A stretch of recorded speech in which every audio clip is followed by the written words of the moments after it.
Welcome back, everybody, to another deep dive. Today, we're going to look at something that you might not think about too much, but it's actually pretty important when you think about the world today. Okay. And it's all about security guards. Interesting. Yeah, and we're going to be focusing on security guards at these mega events. Okay. Like, the Olympics, the World Cup, things like that. The huge events. Exactly. Yeah. Huge events where there's all kinds of people from all over the world and, they need to be kept safe. Absolutely.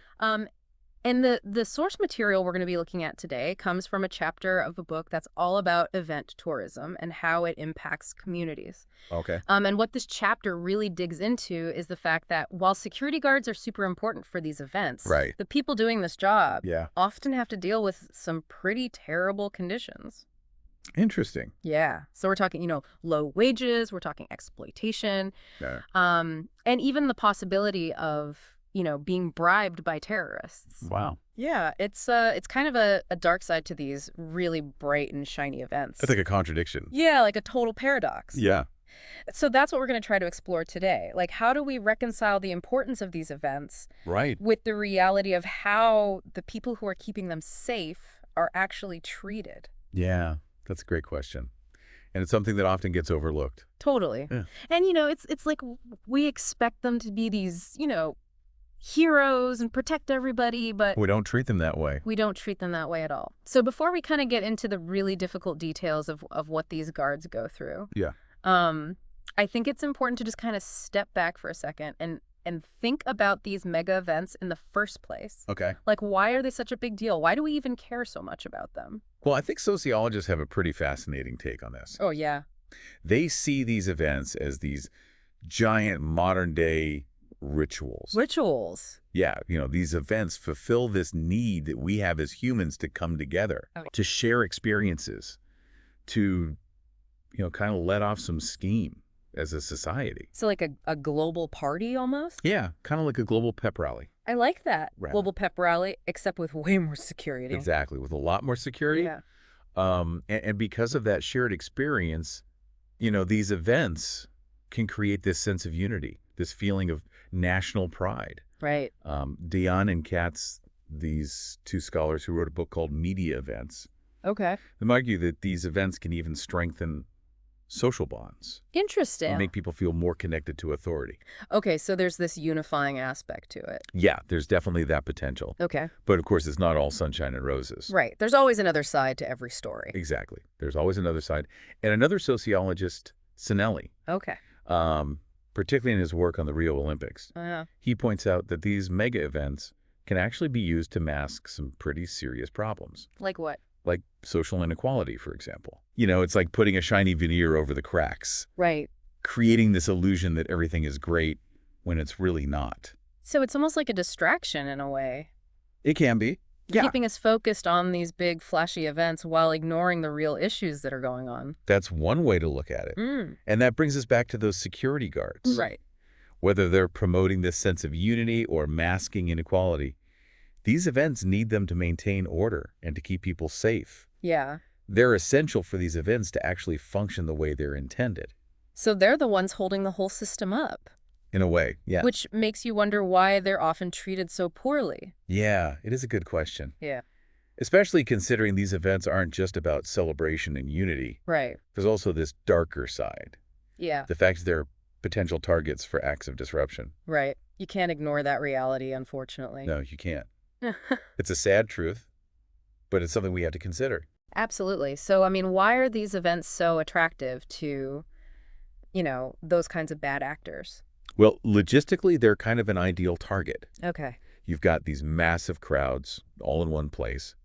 You have a global media presence broadcasting everything live. Right. And then there's the potential to disrupt national pride on a massive scale. Wow. So it's all about creating the biggest impact with, unfortunately, minimal resources. It's chilling to think that they're actually, calculating that fear factor. Yeah, it is chilling. Yeah. And there's a lot of research on this. Oh, really? Yeah, Enders and Sandler, for example. Okay. They argue that these kinds of bad actors are actually quite rational. They're looking for the biggest bang for their buck, so to speak. Okay. And mega events tragically offer a pretty efficient way to achieve that. Yeah, and we've seen that play out in some really horrible events. We have. The 1972 Munich Olympics is probably the most well-known example. Yeah, that one's seared into our memories. Absolutely. Yeah. And even though, thankfully, nothing major happened at the Rio 2016 Olympics, Right. there were still serious security threats in the lead up to the games. So it's a constant worry. It is. It's a constant concern for organizers and security personnel. Which makes it even crazier that the people we rely on to prevent those attacks are often facing such tough situations themselves. It is a stark contrast. Yeah. We expect these guards to be vigilant trained, Yeah. ready to respond to any threat. But research shows they often aren't given the support or resources they need to actually do their job effectively. So let's talk about that. Let's get into the details. Okay. What kind of challenges are we talking about? What are these security guards actually going through, especially at these mega events? Well, there's some really insightful research by Howie that was published in the International Journal of Religious Tourism and Pilgrimage Okay. that shines a light on this issue. Interesting. It's really about exploitation and vulnerability, especially in these high-pressure situations. So let's actually hear about the people behind the uniform. Right, let's hear their stories. Yeah. Howie's research focused on interviews with security guards in Argentina, Okay. and their stories really bring this problem to life. Okay. So, for example, you have Marcelo, who talks about constantly struggling with low wages and feeling trapped in this cycle of dead-end jobs. It's heartbreaking to think that the people who are responsible for keeping us safe are barely making ends meet themselves. Exactly. And then there's Samantha, who talks about the huge profits these security companies are making Right. and the tiny wages they pay their employees. It's like classic exploitation, profits over people. Yeah, unfortunately, it often is. Yeah. And the consequences go way beyond just financial hardship. Right, because it's a stressful job. It's incredibly stressful. Yeah. Long hours, constant pressure, the fear of something happening. Yeah. It takes a toll. Yeah. And both Carlos and Marcelo talked about turning to alcohol and drugs to cope with that pressure. It's like a vicious cycle. We Hmm. need them to be alert and focused, Right. but the system is grinding them down. Exactly. And here's where it gets even more unsettling. This constant pressure, this feeling of being trapped, Mm-hmm. can make these guards more susceptible to bribes. Oh, wow. Alicia, another guard interviewed, was very open about this. She pointed out that if someone's desperate enough and Yeah. a bad actor is willing to pay, Right. they might be tempted to look the other way. It's like we're setting them up to fail in a way. Yeah, it's a really tough situation. We demand that they be incorruptible, Right. put their lives on the line to protect us. Yeah, But then we don't even give them the basic support they need to survive. it's a real paradox. We hold them up as heroes, but treat them as expendable. Right. And that's incredibly dangerous when it comes to something like security. It is. It undermines the whole system. So we've got these mega events that are supposed to bring people together, Yeah. show how great everything is. Right. But underneath it all, they rely on this workforce that's often marginalized and mistreated. Absolutely. And then you throw in the threat of terrorism, and it creates this really complex and kind of unsettling situation. It does. It's a lot to unpack. Yeah, it is. And it all comes back to this concept of the spectacle. Oh, yeah. It's a term coined by De Boer, Okay. and it refers to how these events are all about creating this dazzling experience, Yeah. this sense of awe and wonder, The spectacle. the spectacle. Yeah. But that emphasis on spectacle can obscure the reality of the people who are actually making it all possible. Absolutely. The security guards, in a sense, become part of the scenery. Right. Their struggles are hidden behind the bright lights and the cheering crowds. They're invisible. Yeah, invisible, which is kind of ironic because they're there to make sure everyone is seen. It is ironic. And that invisibility makes it easier for this cycle of exploitation to continue. Exactly, because we don't see them. We don't think about them. We don't think about them. Yeah. It's a powerful reminder that even in the most celebratory moments, there are always people working behind the scenes, Absolutely. often at great personal cost. Yeah. And those unseen hands deserve our attention. They do. They deserve to be seen and heard. So we're going to dive into what we can do about this later. But first, I think it's important to consider the bigger picture. Right. This gap between how important security guards are Yeah. and how they're treated. Right. What does that say about us as a society? What are we risking by not addressing this problem? That's a great question. And it's something we really need to think about carefully Yeah, I think so too. because it speaks to our values and our priorities. Exactly. What kind of world are we creating if we prioritize spectacle over the well-being of the people who keep us safe? It's a lot to think about. It is. but it's a conversation worth having. Absolutely. All right, so let's take a quick break, and when we come back, we'll dive into some potential solutions and what we can all do to make a difference. That's good. All right, we'll be right back. I think it raises some really important questions about how we view security in the modern world. It's almost like security itself has become a product, Okay. something we buy and sell without really thinking about the human cost. You're talking about that commodification of security thing, right? I Exactly. remember we touched on that earlier, but what does that actually look like in the real world? Well, I mean, think about it. Yeah. We see it everywhere, Mhm. not just at these mega events, right? Private security firms, airport security lines, gated communities. Right. We've essentially outsourced our peace of mind, Hmm. but we haven't really grappled with the ethical implications of doing that. So we're paying for the sense of safety, but we're kind of ignoring the people who are actually providing it. Yeah, I think that's a really good way to put it. It feels a little disconnected. It is. And that disconnect creates a system where profits often come before people. Right. We prioritize things like cost-cutting and efficiency, even if it means compromising the well-being of the people who are responsible for keeping us safe. It's a dangerous game to play, isn't it? It is. It's a gamble. Cutting corners when it comes to something as important as security. Exactly. Okay. I mean, if security guards are underpaid, overworked, and feeling completely demoralized, how effective can they really be? Right, undermines the whole system. It does. It makes us all more vulnerable in the long run. So it's not just about fairness then, it's also about effectiveness. Absolutely. Treating these guards poorly actually undermines the very security we're trying to buy. Yeah, it's a self-defeating system. And unfortunately, this kind of short-sightedness, it can extend beyond the treatment of individual guards. Okay. It can actually impact the strategies we use to approach security in general. Oh, wow. You mean like specific security strategies? Yeah, think about the typical response when we perceive a threat. Okay. What do? We freak out. Well, yeah, there's often a kind of knee-jerk reaction. Right. We ramp up surveillance, we add more checkpoints, we create this more visible show of force. Right. But often these measures are implemented without really considering how effective they'll be. Or how they impact the people they're supposed to protect. Exactly. It's like we're so focused on being seen as doing something Right. that we don't stop to think if what we're doing is actually helpful. Okay, so you're saying it's more about appearances than actual effectiveness. Sometimes, yeah. And this reactive approach, it can create new problems, new vulnerabilities. Okay, I'm listening. Let's take the Rio Olympics, for example. Oh, yeah, you mentioned there were some security concerns there. There were. In the lead up to the games, there were these serious concerns about terrorism. Right. So security was incredibly tight. Oh, okay. There was this massive deployment of police and military personnel. I remember seeing those images on the news. Heavily armed soldiers patrolling the streets. Yeah, it was a pretty intense sight. It felt almost dystopian in a way. Yeah, I can see that. Yeah. And while those measures were meant to deter terrorism, Right. they actually ended up fueling a lot of social unrest. Wait, how did increased security lead to more unrest? Well, many residents, especially those living in the favelas, felt like they were being targeted and oppressed by this really heavy-handed security presence. Okay. It created this sense of resentment and anger, which led to protests and unrest. Wow, so they tried to solve one problem and ended up creating a whole other set of problems. Exactly. And that's why we need a more holistic approach to security. Okay. One that considers the social and economic factors that contribute to instability in the first place. So instead of just reacting to every perceived threat, we need to be more proactive in creating conditions that make those threats less likely to emerge in the first place. Yeah, I think that's a really crucial point. Okay, I'm with you. But what would that actually look like in practice? Well, that's the million-dollar question, isn't it? It is. It's complicated. It is. But I think the first step is acknowledging that security isn't just about walls and weapons. Okay. It's about people. Okay. It's about creating a society where everyone feels safe, respected, and valued.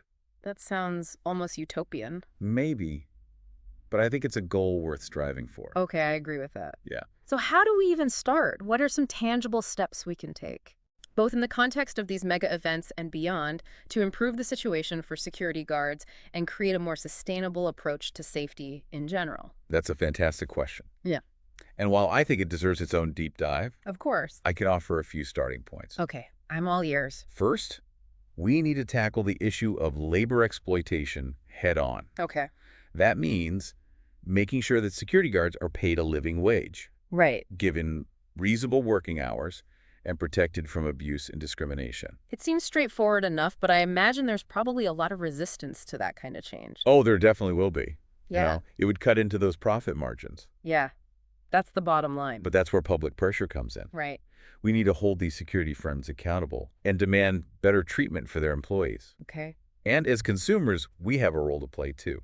How so? We can choose to support businesses and organizations that prioritize ethical labor practices. So voting with our wallets. Yeah. Okay, so we're raising awareness, having those conversations, and making conscious choices as consumers. What else? Second, we need to invest in training and professional development for security guards. Okay. And I'm not just talking about teaching them how to use a metal detector. Yeah. We need to give them the skills and knowledge to de-escalate conflicts, identify potential risks, and respond effectively in a whole variety of situations. So moving beyond a purely reactive approach to something more proactive and nuanced. Exactly. Right. That means training in things like cultural sensitivity, conflict resolution, even basic psychology. Okay. Remember, these guards are often interacting with people who are stressed, anxious, maybe even angry. Right. They need the tools to navigate those situations effectively and protect both themselves and the public. So we're basically asking them to be diplomats as well as security personnel. In a way, yes. Yeah. And that requires a different kind of training, a different mindset. Absolutely. Yeah. So we've got fair labor practices and better training. What's the third point? The third point is moving away from what's often called security theater. Security theater. Yeah, those measures that are designed more to create the illusion of safety than actually prevent threats. Okay, well, give me an example. What does that look like? Think about those TSA screenings at airports. Okay. They make us feel like something's being done, Right. but how effective are they really? Yeah, I see what you mean. It's a lot of hassle, but do they actually make us safer?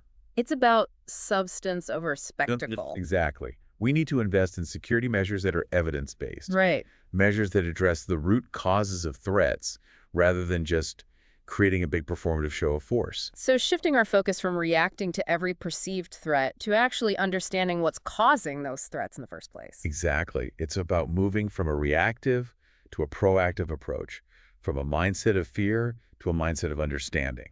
So it's not just about protecting ourselves from threats. It's about creating a world where those threats are less likely to exist in the first place. Yeah, I think that's a really important distinction. It is. It's a big shift in thinking. It is. But it's a shift we need to make. Okay, so where do we go from here? What can our listeners do in their own lives to contribute to this shift? That's a great question. Yeah. And one we'll explore further in our next segment. Ooh, a cliffhanger? But for now, I'd encourage everyone to think about the role of security in their own lives and start asking some critical questions. Okay, give us a sneak peek. What kind of questions should we be asking? Well, start by considering the security measures you encounter on a daily basis. Okay. At work, at school, in your community. Are they truly effective? Okay. Do they actually make you feel safer? Or are they just creating a sense of unease and distrust? Okay, so we've been talking about this whole complex issue with security at these mega events. The challenges these guards face and how we really need to rethink our whole approach to security. Yeah, it's a big issue. It is. But now let's get practical. What can our listeners actually do to make a difference? Well, it's about moving beyond just awareness. We've talked about the problems. Right. But now it's time to take action. Okay, so no more just shaking our heads and moving on. Exactly. Yeah. Let's turn that awareness into positive change. Love it. So where do we start? I think it starts with those conversations. Okay. You, the listener, you're already a step ahead just by learning about this issue. Right. So talk about it. Okay. Tell your friends, your family, your colleagues. Spread the word about this often invisible workforce and the challenges they face. Yeah, word of mouth is super powerful. It is. And with social media these days, you can amplify those conversations even further. Right. Share articles, spark discussions online, tag the organizations involved. Make some noise. Make some noise. Thanks. Exactly. Let those event organizers know you care about the well-being of their security staff. Support businesses that treat their security personnel fairly. Okay, so raising awareness, having those conversations, and making conscious choices as consumers. But what about on a bigger scale? Can individuals really influence policy or push for broader change? Absolutely. You can. You're a citizen, and your voice matters. Right. Support organizations that are fighting for workers' rights, fair labor practices, and a more ethical approach to security in general. Okay. Reach out to your elected officials.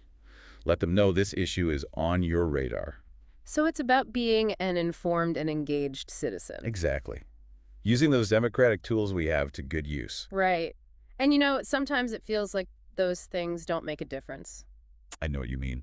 But it's important to remember that change often starts at the grassroots level. Yeah, it does. It's individuals speaking up, taking action, and demanding better. And don't underestimate the power of those seemingly small actions. Okay. Even something as simple as writing a letter to your local newspaper can raise awareness and get people talking. That's a good point. It's about getting the conversation started. Exactly. And here's another thought support research that's exploring alternative approaches to security. Okay, now you've got me intrigued. What are these alternative approaches? Well, imagine a security strategy that focuses on building community resilience, Okay. fostering trust and cooperation, instead of just hardening targets and increasing surveillance. It sounds like a pretty radical shift. It is a shift for sure, Yeah. but it's gaining some traction, especially in areas like community policing. Okay. The idea is that by working with communities, instead of imposing these top-down security measures, you can create a more sustainable and effective approach to safety. So empowering communities to be part of the solution instead of treating them as potential threats. Exactly. And that requires a different mindset, a different skill set, and a different kind of investment. It's a long-term vision, but it really resonates with everything we've been talking about today. The idea that true security comes not from walls and weapons, but from building a society where everyone feels valued, respected, and connected. Yeah, that's a powerful way to put it. Yeah. And it's a vision that's worth working towards. Absolutely. So to our listeners, we've given you a lot to think about, but more importantly, we've given you a call to action. Don't let this be just another podcast you listen to and forget. Take what you've learned and turn it into something meaningful. Have those conversations, make those choices, raise your voice. We can create a safer and more just world for everyone. Yeah, remember, even small actions can have a ripple effect. They can. Never underestimate your power to make a difference. That's a great point. Thanks for joining us on this deep dive. We'll be back next time with another fascinating look at the unseen forces shaping our world. Until then, stay curious, stay engaged, and stay hopeful.